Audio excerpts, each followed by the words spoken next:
প্রতিদিন সকালে সেই একই একঘেয়েমি নাস্তা খেতে খেতে কি ক্লান্ত হয়ে গিয়েছেন?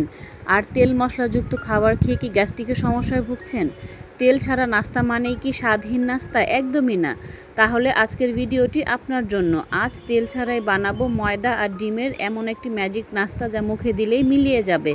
আজকে ময়দা ও ডিম দিয়ে তৈরি এই হেলদি নাস্তাটি একবার খেলে গ্যারান্টি দিচ্ছি পরের সপ্তাহ থেকে আপনি অন্য নাস্তা খাওয়া ভুলে যাবেন। তেল ছাড়া নাস্তা, তাও আবার এতটা লোভনীয়?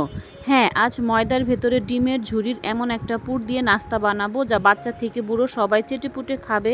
পুরো রেসিপিটি না দেখলে সত্যি কিন্তু অনেক বড় ধরনের কিছু একটা মিস করবেন। আজ তেল মশলা ছাড়াই কিন্তু ঝটপট বানিয়ে দেখাবো অসাধারণ একটি হেলদি নাস্তা। শেষ পর্যন্ত দেখুন, কারণ আজকের রেসিপিতে একটা স্পেশাল টুইস্ট আছে। আসসালামু আলাইকুম, সবাই কেমন আছেন? আফরোজা কুকিং রেসিপি চ্যানেলে আপনাদের সবাইকে স্বাগতম।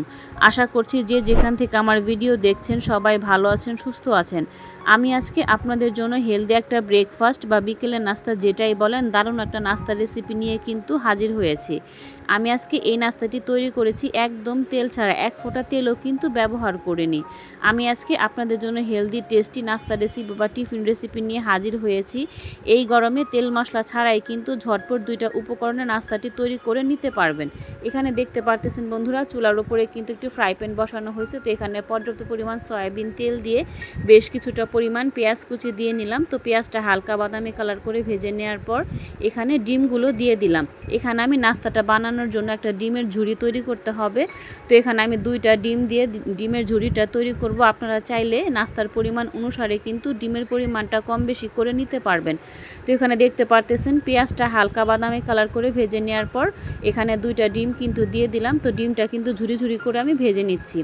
আর এখন এ পর্যায়ে কিন্তু সামান্য পরিমাণ লবণ দিচ্ছি। লবণ দেওয়ার পর এখানে বেশ কিছুটা মশলাপাতি ব্যবহার করব। এখানে আমি সামান্য পরিমাণ একটু হলুদ দিচ্ছি আর 1 চামচ ভর্তি করে চাট মশলা দিচ্ছি। এখানে কিন্তু অবশ্যই চাট মশলা দেওয়ার চেষ্টা করবেন, তা না হলে কিন্তু নাস্তার পারফেক্ট টেস্ট কিন্তু কখনোই আসবে না। এখানে দেখতে পারতেছেন বন্ধুরা, 1 চামচ ভর্তি করে আমি কিন্তু চাট মশলা দিচ্ছি। আপনাদের কাছে চাট মশলা না থাকলে সেই পর্যায়ে সামান্য পরিমাণ গরম মশলা দিলেও কিন্তু সেটা কিন্তু খেতেও কিন্তু ভালো লাগবে। এবার আসছি আসল টুইস্টে। এই নাস্তার প্রাণ হচ্ছে এর ভেতরের পুরটা। ডিমটাকে একদম ঝুরি ঝুরি করে কিছু মশলা দিয়ে কিন্তু এই পুরটা আমি তৈরি করছি। এই পুরের সুগন্ধটাই কিন্তু আপনার পুরো রান্নাঘরের সুবাসে ভরিয়ে দেবে। দেখেই তো জিভে জল চলে আসছে, তাই না? আর আপনারা দেখুন আমি ডিমটা কিভাবে করে ঝুরি করে নিচ্ছি। এই ডিমটা কিন্তু বেশি কড়া করে ভাজা যাবে না, তাহলে কিন্তু নাস্তাটা খেতে কিন্তু ভালো লাগবে না। এই ডিমের ঝুরিটা এমনভাবে ভাজতে হবে যাতে ডিমের একটা নরম ভাব সেটা যাতে বজায় থাকে, সেটা আপনাদের অবশ্যই খেয়াল রাখতে হবে। আর এই পর্যায়ে দেখতে পারতেছেন আমি কিন্তু বেশ কিছুটা কাঁচামরিচ কুচি করে দিয়ে দিলাম আর এখন বেশ কিছুটা ধনিয়া পাতা কুচি করে দিয়ে দিচ্ছি। এই পর্যায়ে দেখতে পারতেছেন বেশ কিছুটা ধনিয়া পাতা কুচি আমি দিচ্ছি। আমার কাছে ধনিয়া পাতার ফ্লেভার একটু ভালো লাগে, এজন্য আমি একটু বেশি করে দিয়ে নিচ্ছি।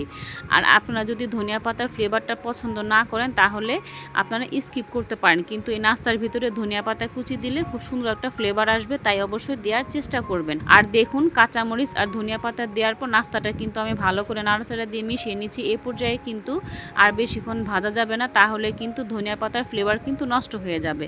তো এখানে দেখুন আমার কিন্তু ভেতরের পুরটা কিন্তু একদম রেডি হয়ে গেছে।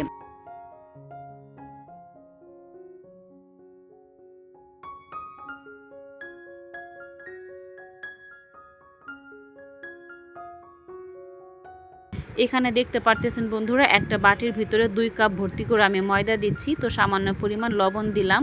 লবণ দেওয়ার পর এখানে বেশ কিছুটা পরিমাণ সয়াবিন তেল দিচ্ছি। এখন সবগুলো শুকনো উপকরণ হাত দিয়ে ভালো করে আমি একটু মিশিয়ে নিব। এগুলো ভালো করে মিশানোর পর কিন্তু এখানে মানে নর্মাল পানি দিয়ে কিন্তু সবগুলো উপকরণ ভালো করে মিশিয়ে একটা ময়দার ডো তৈরি করে নিতে হবে। আমরা অনেকেই ভাবি তেল ছাড়া খাবার মনে হয় নরম বা ক্রিস্পি হয় না, কিন্তু আজকের এই ময়দার ডোটা আমি যেভাবে ময়ান দিচ্ছি ঠিক এই নিয়মে করলে তেল ছাড়াই আপনার নাস্তাটা হবে অসম্ভব তুলতুলে আর মুখে দেওয়ার মতো নরম। আপনারা দেখে বুঝতে পারতেছেন আমি ময়দার ডোটা কিভাবে করে বানাচ্ছি। তো আপনারা যারা ময়দার ডোটা পারফেক্টভাবে বানাতে পারেন না, অবশ্যই আমি যেভাবে বানাচ্ছি এইভাবে ফলো করে বানালে আপনাদের ময়দার ডোটা কিন্তু এরকম পারফেক্ট হবে।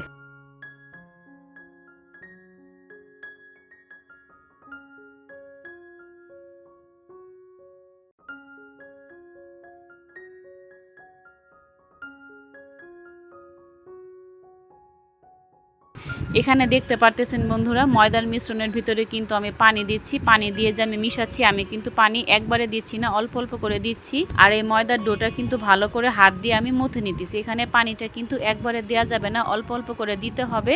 আর ময়দার মিশ্রণটা ভালো করে মিশিয়ে একটা সফট ডোয়ে কিন্তু পরিণত করতে হবে। পানিটা একবারে দিলে কি হবে, ময়দার ডোটা কিন্তু একবারে নরম হয়ে যাবে। তো দেখতে পারতেছেন এটা হাত দিয়ে ভালো করে কিন্তু আমি মথে নিতেছি। এইভাবে আপনারাও মথে নেবেন, তাহলে কিন্তু খুব সুন্দরভাবে কিন্তু এটা মানে সেট হয়ে যাবে। তো এটা ভালো করে মথে নেওয়ার পর আধা ঘন্টার জন্য আমি রেস্টে রেখে দিয়েছিলাম। তো দেখেন আধা ঘন্টা পর আমি ফিরে আসলাম। আমার ডোটা কিন্তু কতটা পারফেক্টভাবে কিন্তু সেট হয়ে গেছে, আপনারা দেখে বুঝতে পারতেছেন। আজকের রেসিপিটা আপনাদের কাছে কেমন লাগছে তা কিন্তু কমেন্ট করে জানাতে একদমই ভুলবেন না। আমি কিন্তু আপনাদের কমেন্টের অপেক্ষায় থাকব। আপনাদের এক একটি সুন্দর মন্তব্য আমাকে নতুন নতুন রেসিপি তৈরি করতে দারুণ উৎসাহ দেয়। আর হ্যাঁ, যারা এতক্ষণ পর্যন্ত ধৈর্য ধরে আমার ভিডিওটি দেখছেন তাদের সবাইকে জানাই অসংখ্য ধন্যবাদ।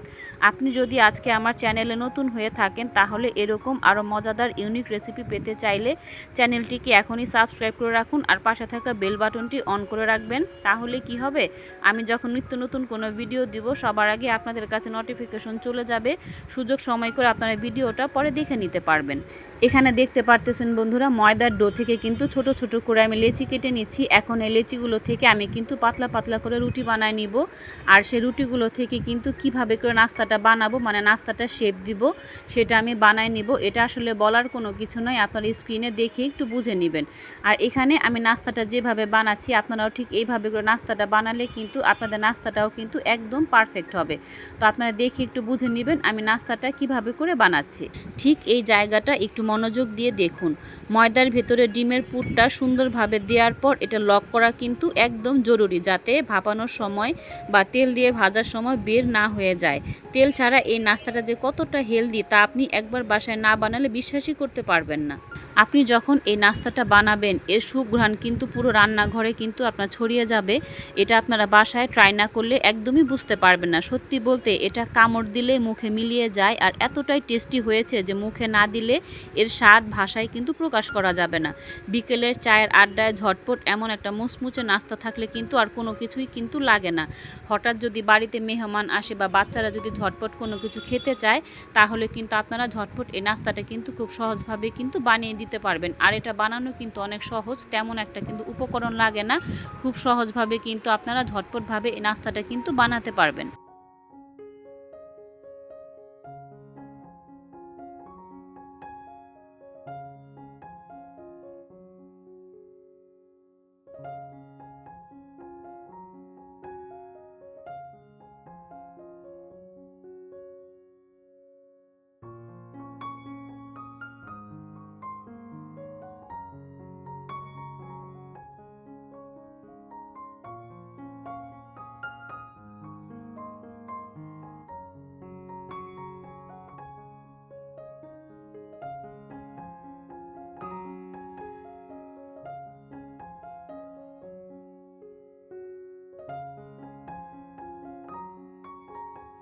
দেখুন বন্ধুরা, এখানে কিন্তু সবগুলো নাস্তা কিন্তু আমার বানানো হয়ে গেছে। তো এখন এগুলো ভেজে নেওয়ার পালা। আপনারা চাইলে কিন্তু এই নাস্তাগুলো কিন্তু পানির ভাপেও কিন্তু সিদ্ধ করে খেতে পারবেন, কিন্তু আমি আজকে ওইভাবে করব না, কারণ আমার বাচ্চারা খাবে। তো আমি হালকা তেল দিয়ে নাস্তাগুলো খুব সুন্দরভাবে কিন্তু ভেজে নিব।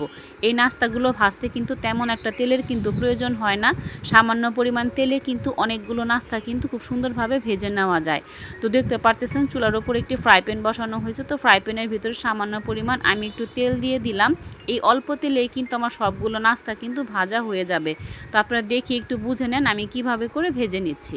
আজকে আপনাদের মাঝে আমি ইউনিক একটা নাস্তা রেসিপি নিয়ে কিন্তু হাজির হয়েছি। গ্যারান্টি দিচ্ছি এই নাস্তা কিন্তু একটা খাওয়া শুরু করলে থামানো মুশকিল হবে, মনে হবে আগে কেন বানাইনি, এতটাই মজার। আপনারা যারা প্রতিদিন একঘেয়েমি নাস্তা খেতে খেতে বিরক্ত হয়ে গিয়েছেন তাদের জন্য এই রেসিপিটা একদম পারফেক্ট। আপনারা অবশ্যই বাসায় ট্রাই করে দেখবেন।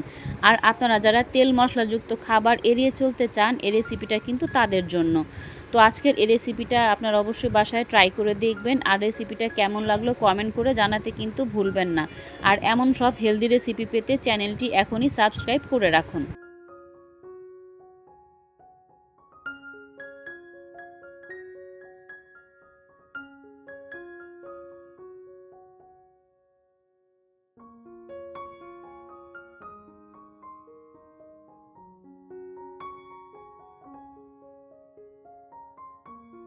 দেখুন বন্ধুরা, নাস্তাগুলো কিন্তু আমি কত সুন্দর করে কিন্তু ভেজে নিচ্ছি। আপনারা যারা তেল মশলাযুক্ত খাবার পছন্দ না করেন, যারা হালকা খাবার পছন্দ করেন, তাদের জন্য এই নাস্তাটা কিন্তু একদম পারফেক্ট একটা নাস্তার রেসিপি। তো বন্ধুরা, আমার রেসিপিটা আপনাদের কাছে কেমন লাগতেছে অবশ্যই কমেন্ট করে জানাতে কিন্তু ভুলবেন না। আর আপনারা কিন্তু অবশ্যই এটা বাসায় ট্রাই করে দেখবেন, আর আপনাদেরটা কেমন হলো অবশ্যই আমার কমেন্ট বক্সে এসে কিন্তু জানাবেন। দেখুন বন্ধুরা, ঝটপট তৈরি হয়ে গেল আমাদের গরম গরম ডিম ময়দার ইউনিক নাস্তা। দেখতেই কতটা লোভনীয় লাগছে, তাই না? আপনারা যারা তেল মশলা ছাড়া খাবার পছন্দ করেন, একদম হেলদি ব্রেকফাস্ট বা নাস্তা রেসিপি পছন্দ করেন, এই রেসিপিটা কিন্তু আপনাদের জন্য। দেখলেন তো বন্ধুরা, কত সহজে মাত্র 2টা উপকরণে একদম হেলদি একটা নাস্তা রেসিপি কিন্তু আপনাদের বানিয়ে দেখালাম। এত কম সময়, এত কম ঝামেলায় এমন একটা নাস্তা বানালে বারবার কিন্তু বানাতে ইচ্ছা করবে। তো বন্ধুরা, আজকে বানিয়ে ফেলুন ঝটপট এই মজাদার নাস্তা রেসিপি।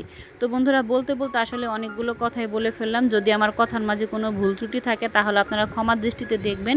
আজকে এ পর্যন্তই, আবার দেখা হবে নতুন কোনো রেসিপিতে। সে পর্যন্ত আপনারা আফরোজা কুকিং রেসিপির সাথেই থাকুন। আপনারা সবাই সুস্থ থাকবেন, ভালো থাকবেন। আসসালামু আলাইকুম।